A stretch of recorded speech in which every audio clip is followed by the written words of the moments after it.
Salman Prince তার দেশে ড্যান্সের একটা কনসার্ট করেছে। ড্যান্সটা যে করতে এসছে কানাডার একটা গায়িকা, ব্রেক ড্যান্সার, তার নাম হচ্ছে শাকিরা। এক নাইট কয়েকটা, আমি এখানে 2 ঘন্টা বয়ান করব, ঠিক কি না? সে হয়তো 2 ঘন্টা 1.5 ঘন্টা কনসার্ট করেছে, একটা স্টেজ শো।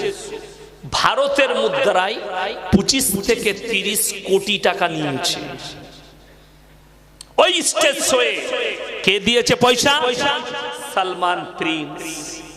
হাইরে মুসলমান, ওই নোংরা মেয়েটাকে, দেহ ব্যবসায়ী মেয়েটাকে ড্যান্স করিয়ে 25 কোটি টাকা দিয়েছে। এটা কিয়ামতের আলামত নয় তা কি? ওই টাকাটা অস্ত্র যদি তুমি ফিলিস্তিনকে দিতে অনেক কাজে আসতো। এটা যেদিনে বুদ্ধি আসবে, এগুলোই কিয়ামতের আলামত।